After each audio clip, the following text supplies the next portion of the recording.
Assalamualaikum warahmatullahi wabarakatuh. Shalom, Om Swastiatsu, Namo Buddhaya, Salam Kebajikan.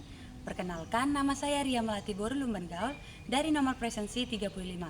Sebelumnya saya ingin mengucapkan terima kasih kepada Ibu Rani Ardesi Pratiwi SPD MPD selaku dosen pengampu mata kuliah folklore. Berdirinya saya di sini ingin membahas tentang materi kita, yaitu bahasa rakyat. Dan di dalam bahasa rakyat ada 4 poin yang ingin saya bahas. Yang pertama, pengertian bahasa rakyat, ciri-ciri bahasa rakyat, jenis-jenis bahasa rakyat, dan makna dari bahasa rakyat. 1. Pengertian bahasa rakyat. Bahasa rakyat adalah bahasa yang digunakan oleh sekelompok masyarakat tertentu dalam interaksi sehari-hari, dan bahasa rakyat ini mencerminkan nilai-nilai luhur, adat, serta identitas lokal. 2. Ciri-ciri bahasa rakyat di Indonesia, khususnya di daerah tempat tinggalmu. Saya tinggal di Langkat, dan bahasa yang ada di daerah saya itu kebanyakan menggunakan bahasa Batak Toba. Jadi saya mengambil contoh ciri-ciri bahasa rakyat, khususnya bahasa Batak Toba. Yang pertama itu ada penyampaian secara lisan dan bahasa yang digunakan non resmi atau non baku. Artinya bahasa yang digunakan adalah bahasa yang sering digunakan pada saat percakapan sehari-hari. Misalnya nih, contoh kalimat yang bakunya, saya makan terlebih dahulu. Sedangkan kalau diartikan ke dalam bahasa Batak, mangan maju au. Dari mangan maju au itu adalah makan laku dulu. Sedangkan kalau kita lihat dalam konteks tata bahasa, kalimat tersebut adalah kalimat yang tidak resmi ataupun tidak baku. Yang kedua, mengandung ungkapan tradisional. Bahasa yang digunakan dalam ungkapan tradisional biasanya digunakan untuk menyampaikan pesan dan nasihat. Contohnya umpama, arti umpama itu adalah peribahasa.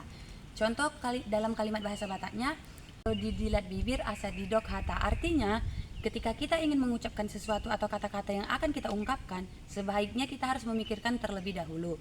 Yang ketiga, dipengaruhi oleh adat dan budaya.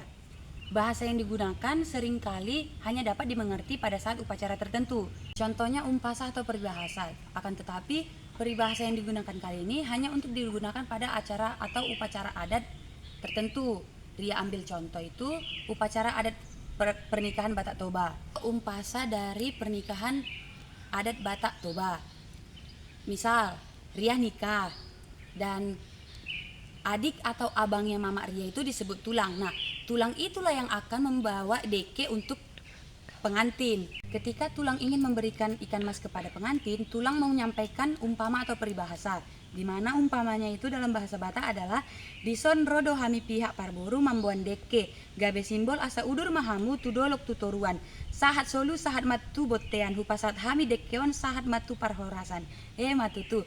Artinya kami dari pihak perempuan membawa ikan mas, dan ikan mas ini dijadikan simbol agar keluarga baru atau keluarga pengantin sejalan, searah, seia, sekata, dan selamat berbahagia.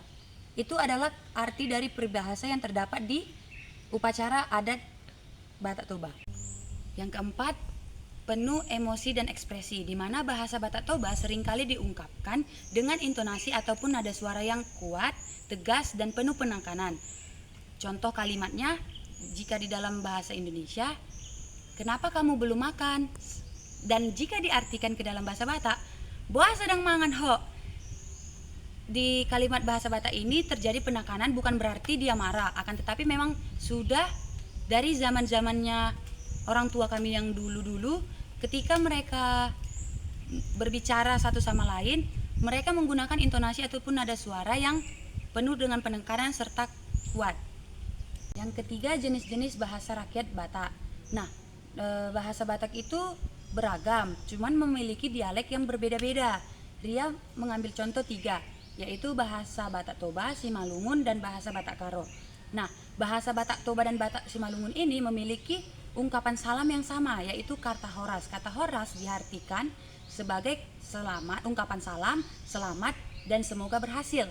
Sedangkan dalam bahasa Batak Karo, ungkapan salam mereka itu adalah mejua-jua, yang artinya selamat, sehat-sehat. Dan ada juga beberapa kosakata yang lain. Contohnya kalau bahasa Batak Toba dan bahasa Batak Simalungun terima kasih itu mauliate. Sedangkan bahasa Batak terima kasih di Batak Toba itu bujur. Dan kosakata lainnya. Yang keempat, ada makna bahasa rakyat. Yang pertama itu sebagai identitas budaya. Nah, bahasa Batak dijadikan sebagai simbol untuk membedakan masyarakat Batak dengan budaya lainnya, dan penggunaan bahasa ini digunakan sebagai kebanggaan warisan budaya. Contohnya ungkapan kata horas. Banyak masyarakat Batak yang menggunakan ungkapan ini sebagai ucapan salam maupun keramahan masyarakat Batak. Dan penggunaan kata horas juga menunjukkan identitasnya bahwa dia berasal dari bagian komunitas Batak. Yang kedua, ada pewarisan nilai. Bahasa Batak ini bisa digunakan untuk mencerminkan nilai luhur, adat maupun budaya. Contohnya, ada tradisi ketika ingin berziarah ke pemakaman leluhur, kita sebaiknya harus mengucapkan kata sattabi yang artinya permisi sebagai tanda penghormatan kita kepada leluhur-leluhur yang ada di pemakaman tersebut. Dan tradisi ini sudah diturunkan dari sejak zaman orang tua terdahulu. Dan yang ketiga itu ada ekspresi perasaan, di mana bahasa Batak bisa digunakan untuk mengungkapkan perasaan, baik itu dalam keadaan senang, susah, sedih maupun marah. Contoh, ungkapan perasaan cinta dan kasih sayang yang terdapat pada lagu Mauliate Hasian yang memiliki arti terima kasih sayang.